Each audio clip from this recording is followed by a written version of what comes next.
I lived in 9 different countries across 12 different cities in Latin America, including almost 1 full year here in Paraguay. And every time I seem to post about Paraguay, I usually get comments or people reaching out to me saying things like, I tried it, it wasn't for me, or I didn't enjoy my time there, or it was just too boring, or I think it's overrated. And here's the truth. Paraguay can be one of the best bases to have in South America, but at the same time, it's definitely not for everyone. So in this video, I'm gonna break down the most common reasons why foreigners struggle to live here, why some end up actually leaving, and how you can navigate these same challenges if you're considering making Paraguay your home. And by the way, if you're new here, my name's Alex. On this channel, I share everything that I've learned about leaving the United States and living a much higher quality of life in Latin America.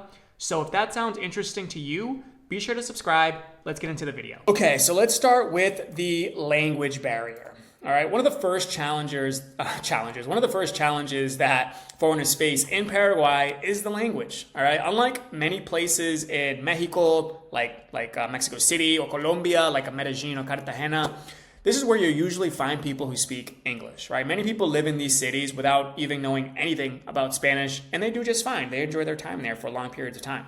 But here, the majority of the people, a strong majority, definitely over 80, 90%, even the younger ones, simply don't speak any English, right? If you want to thrive in Paraguay, you absolutely need to learn Spanish, in my opinion. Now, are there people here who get by with very little basic Spanish? Yes, and they enjoy their time here. But you're definitely missing out if your Spanish isn't at least at a basic level, right? And that could be frustrating. Let's say your Spanish is less than basic, right? Let's say you have to go to the hospital, right? Maybe you get a sickness, maybe something, I don't know, something comes up.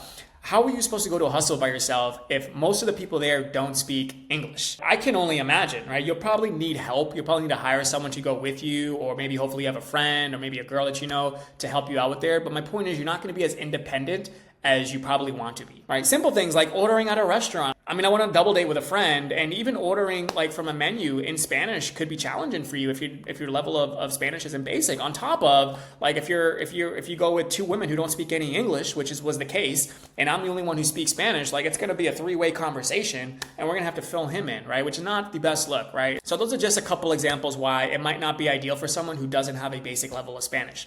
Now, on the flip side, is that this actually gives you an edge as a foreigner, right? Because so few people speak English, I mean, women especially, they tend to be curious. So the people in general tend to be curious and even excited to be able to practice with you, right? Also, the expats and foreigners that do live here, for the most part, do speak pretty good Spanish, at least at a basic level. So those same people are probably going to be like-minded to you, and really people that I like hanging around with, right? People who are more cultured, who speak the language, who left their home country similar to you, and lots of other reasons. So that novelty factor can actually work in your favor if you're serious about building authentic connections. All right, a second reason is the infrastructure and the boring factor, right? So I'll be the first to admit, Paraguay is not polished, all right? You're gonna run into many cobblestone streets. You're gonna run into poor drainage systems, right? When it rains here, a lot of streets are gonna get flooded, which makes it difficult to get Ubers and kind of get around the city when it does rain pretty hard. You're gonna run into your electricity cutting off, right? All of a sudden the lights cut off, you don't have access to internet. Hopefully you have a quincho in your building.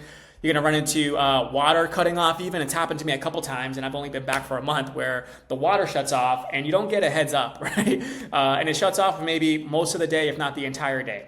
You're going to run into cracked sidewalks for many streets, even in the good parts of town, in the newer Asuncion, where it's the best part to live in. And you're not going to run into many designated places to be able to run, to be able to bike. You'll almost never see someone running outside or biking outside anywhere, even in the good parts of Asuncion. In order to be able to do those types of activities, you have to go to the parks, such as Nuguazu or Parque de Salud, right? You have to go to actual parts where it's designed for running, because the streets themselves are not designed for running at all, which is something that I actually enjoy doing. So for many tourists, I mean, this can feel a bit too much for them when they're coming from a first world country, and I get it. And then in terms of being boring, yeah, look, there aren't major attractions here, right? If you're coming here to visit to try to find things to do, you're not gonna find much here. I remember looking for things to do when I first got here. I was seeing someone, And I asked her, is there an amusement park nearby? Like something like that? And she had never been to an amusement park, guys. To our knowledge, to her knowledge, my knowledge, there is not a single amusement park in the entire country of Paraguay, let alone Asuncion. Now, I could be wrong about that, but so far I haven't come across one. And as far as the nightlife, I mean, it's not going to be anywhere compared to Buenos Aires or Lima or even maybe in Medellin,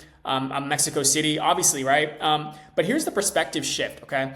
Asuncion is a metro area of about 2 million. To me, it's more of like a mid-sized city. So it's not supposed to feel like a mega city or like a major city or like an international city, right? With over 10 to 12 million people. So for me at 37 years old, someone who's focused more on building projects, creating stability, building authentic long-term relationships and connections with like-minded people, the slower pace of life and the calm and chill culture is actually a pro for me. And in my opinion, there's still plenty of things to do here, guys, when it comes to going out and nightlife. All right, there's plenty of good restaurants, plenty of good bars, plenty of good rooftop spots, places to dance, but it's just not overwhelming. All right, which to me, in my opinion, makes it a lot easier to focus and still get the variety that I need in a place that I'm basing out most of the year. All right, another reason, guys, is the weather.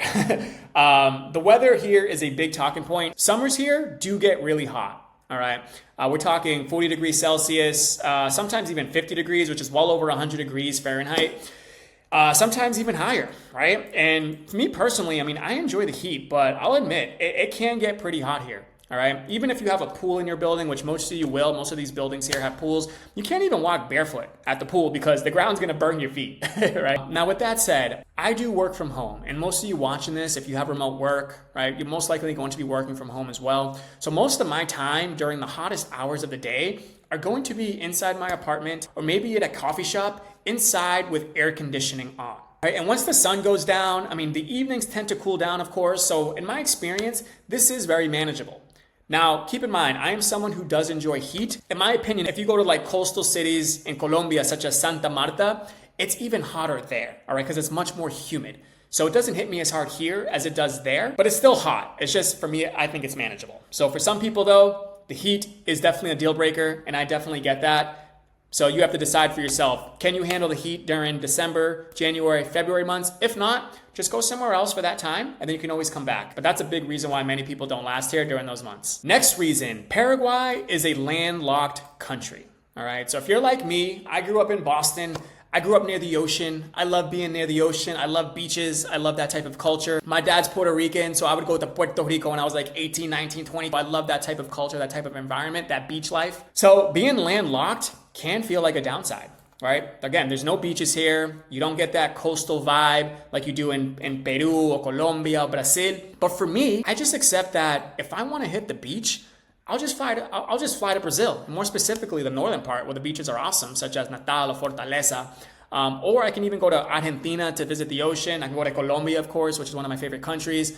Even Lima, Peru to do some surfing. Flights from Asuncion to these places are very affordable, are usually direct flights, very short, and it's not hard to escape for a weekend trip or maybe a week or two at a time. But if the ocean is a non-negotiable for you, then Paraguay probably won't work for you long term, period. End of story. Next thing is bureaucracy and wait times. All right, so this is something that you'll hear from anyone who's tried to handle legal or government paperwork here. Everything is going to take longer, and everything is going to depend on who you know. So whether it's residency, banking, or permits, the system can feel very slow and very outdated. And I experienced this firsthand when I hired the first person to help me with residency.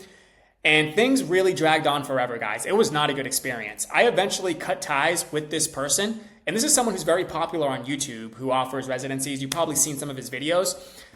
So what I ended up doing was using a referral from a friend who went through an attorney here. And working with this person has been a much better experience because they have inside connections to get this done. All right. Suddenly the whole thing felt easier, more simple. The process took only half a day. And that's really Paraguay in a nutshell, right? It's not about the system. It's about who you know and who that person knows inside the system to get things done efficiently in much quicker time with less hassle. So with the right contacts, things do move much faster. Without them, you'll feel stuck.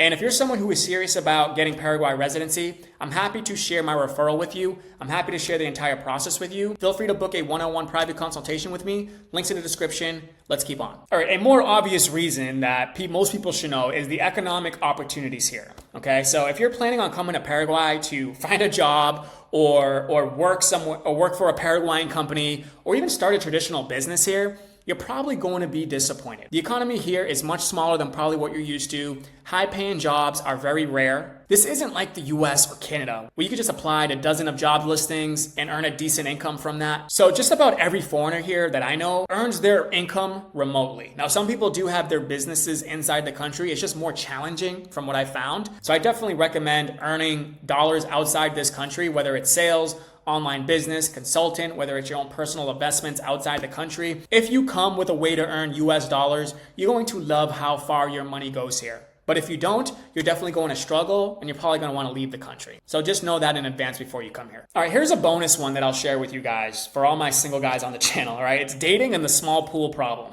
So dating in Paraguay can be a bit of a double-edged sword, right? I've had a great dating experience here. On one hand, Paraguayan women are some of the most feminine, most traditional Latinas in Latin America, most chilled and relaxed, less drama from my experience. Again, everything is my opinion, my experience, which is a huge plus. It's been a huge plus. Plus, I'm very attracted to Paraguayan women, physically speaking. Now, on the other hand, Asunción is not a massive city, all right? Again, probably about 2 to 2.5 million metro population, more of a mid-sized city. So the dating pool can feel small, and especially online. Now, I was in a WhatsApp group with other expats when I first got here, my first trip in Asunción. And more than once, when a guy went on a new date with a girl that he met, usually from Tinder, someone else in the group had already gone out with her and more, let's just say. And that didn't happen just once, guys. This happened a few times from the guys who actually posted photos, right? And that was just a small WhatsApp group of maybe 10, 15 guys. So that's how small this city can feel. Now, the good news is dating apps aren't the only way to meet women here. I think Bumble is much better than Tinder. I think Facebook dating is also a good option.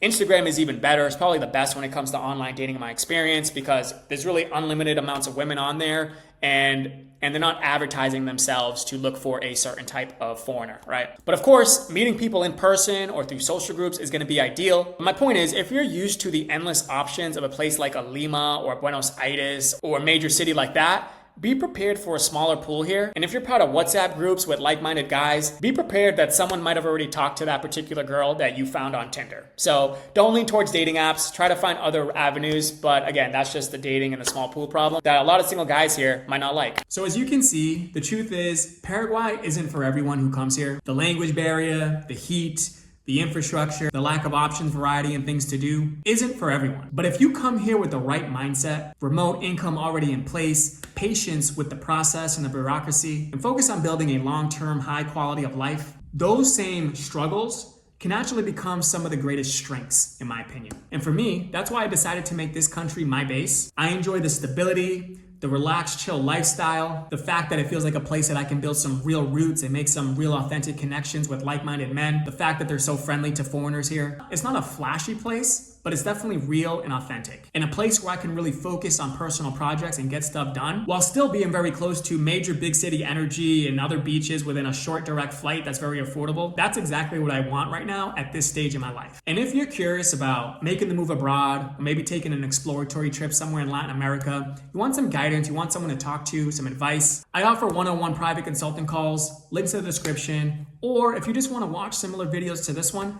then click that one right there and I'll see you there.